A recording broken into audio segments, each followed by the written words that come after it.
Today is a very special day in the church's calendar. Trinity Sunday is the fourth most important Sunday celebration that we have during the year. It only follows in importance Easter, obviously, Christmas, last Sunday, the day of Pentecost, and then Trinity Sunday. This is the Sunday I affectionately refer to as Heresy Sunday. The greatest challenge on Trinity Sunday as the preacher is to go more than 5 minutes without spouting one of the common heresies that have afflicted the doctrine of the Trinity for 2,000 years.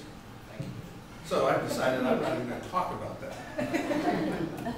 I get enough chances to spout heresy.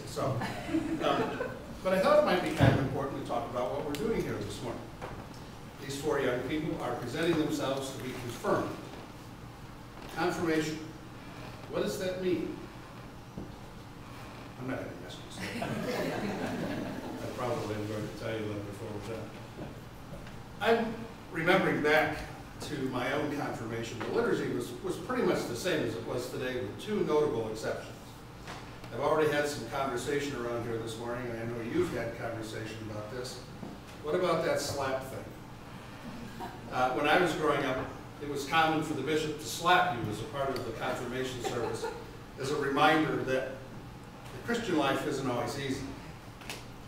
And I do remember that when the cardinal slapped me, I thought it was a little hard, and so I complained to my mother afterwards, and she just looked at me and said he knew who he was dealing with. We're not going to do that. We haven't done that in this church for about 30 years, so except here, I understand, last time. So you're safe. You don't have to worry about physical abuse during the service.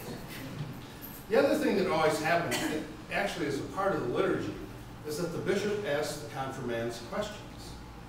And they were all fairly well-defined questions from the catechism, which of course is in the back of the prayer book. The only problem is that you had to worry because if you didn't get the answer right, maybe you weren't going to get confirmed. And of course, in those days, you had to recite the answer perfectly. There were no exceptions, no close is good enough.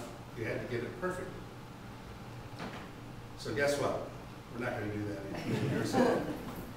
But I do want to talk for a minute about one of the questions the bishop always asked, which is in the back of the prayer book. And that question is, what is the definition of a sacrament? Because we claim that confirmation is in fact one of those sacraments. So it might be kind of nice if we know what a sacrament is. If you look in the back of the prayer book, don't do it now.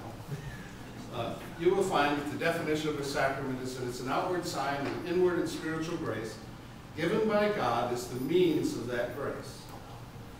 An outward sign of an inward and spiritual grace. So we see one thing on the outside, but something else is going on in the inside. A spiritual transformation is about to take place. Now you're going to need those before. So what do you think is the outward sign of the sacrament? It's the laying on of hands by the bishop. The bishop will put his hands on your head in a few short minutes, with no slap, of course. He will lay his hands on your head. And that is the outward sign of what's going on spiritually, inwardly.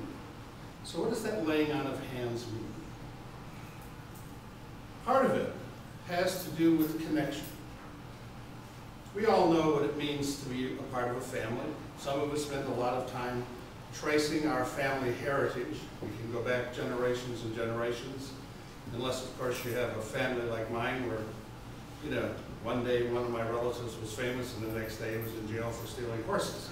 So, you know, you don't usually dig around too much at that point. But we know where we come from, and it's important to know where we come from. Well, part of the laying on of hands is that sign of where we come from. One of the reasons the bishop still does confirmation in the Episcopal Church is because of a thing known as apostolic succession. Our bishops are part of an unbroken line of bishops where hands were laid on heads all the way back to the apostles. And as the bishop lays his hands on your head, you become a part of that family. You become connected to those 12 apostles who followed Jesus so carefully and so closely, and sometimes so wrongly as they went around Jerusalem. perfect.